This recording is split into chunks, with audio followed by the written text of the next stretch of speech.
అండి, ఈరోజు కైమా కర్రీ ఎలా చేయాలో చూద్దాము. దానికి కావాల్సిన ఇంగ్రీడియంట్స్ చూద్దాము. ఆయిల్ ఒక 3 టేబుల్ స్పూన్స్ వేసుకుందాం. ఒక 2 ఆనియన్స్, 3 పచ్చిమిర్చి తీసుకున్నాము. ఒక 3 టేబుల్ స్పూన్స్ కారము, ఒక 1.5 or 2 టేబుల్ స్పూన్స్ సాల్ట్ తీసుకున్నాము. అల్లం వెల్లుల్లి పేస్ట్, అలాగే మసాలాకు కావాల్సిన ఇంగ్రీడియంట్స్ ఇది గార్లిక్, ధనియాలు, జీలకర్ర, లవంగ మొగ్గ, యాలక్కాయలు, దాల్చిన చెక్క ఇవి వేసాము. ఇప్పుడు ప్రిపరేషన్ ఎలాగో చూద్దాం. ఇప్పుడు ఇలాగా పీసెస్ కింద కట్ చేస్తాము. ఆనియన్స్ కట్ చేసేసుకున్నాము, కైమా ఇది, అలాగే మసాలా కూడా చేసేసుకున్నాము. ప్రాసెస్ చూద్దాము. స్టవ్ ఆన్ చేసుకుందాము. ఆన్ చేసుకుని దీంట్లో వాటర్ మనము దీన్ని హీట్ చేసుకుందాం. ఇప్పుడు ఆయిల్ వేసుకుందాము.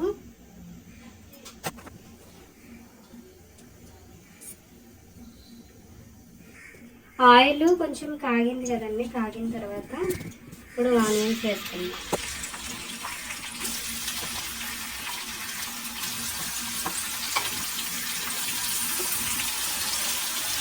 సాల్ట్ వేసుకున్నాం.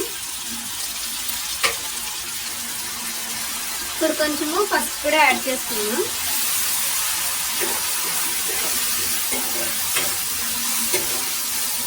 యాడ్ చేసుకుని ఆనియన్స్ మగ్గేంత వరకు కాసేపు కొంచెం సిమ్లో పెట్టుకుని వేయించుకుందాం.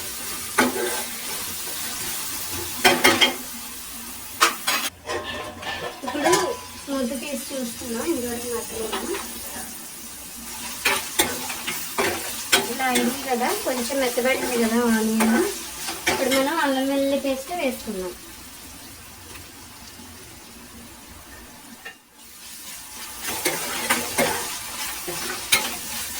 అల్లం వెల్లుల్లి పేస్ట్ మగ్గుతూ ఉంటుంది. దీంతో కైమా కూడా వేసేసుకున్నాం దాంట్లో.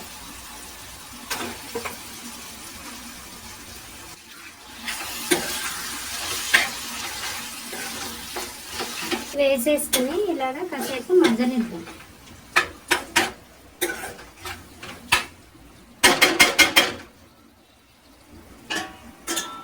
ఇప్పుడు చెక్ చేద్దామండి ఎంతవరకు వచ్చింది అనేది.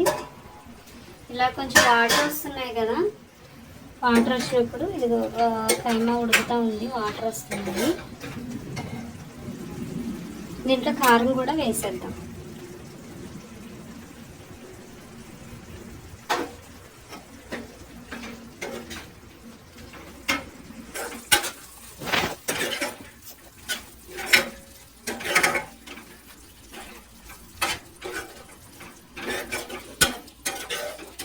ఇలా మగ్గనిద్దాము. సిమ్లో పెట్టేసి కాసేపు మగ్గనిద్దాం. ఇప్పుడు చూద్దామండి ఎంతవరకు వచ్చింది అనేది. ఇలా ఆయిల్ పైకి తేలుతుంది కదా,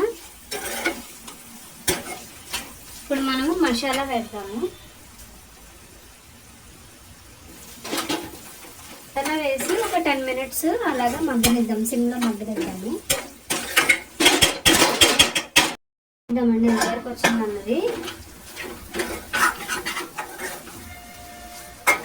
వచ్చింది, ఇంకా ఆఫ్ చేసేద్దాము. అయిపోయింది. ఇంకా చూడండి, ఇంకా దగ్గరకు వచ్చింది కదా, ఇలాగా మనము ఆఫ్ చేసేద్దాం. మటన్ కీమా కర్రీ రెడీ అయిపోయింది. లైక్ చేయండి, షేర్ చేయండి, సబ్స్క్రైబ్ చేయండి. Thank you so much.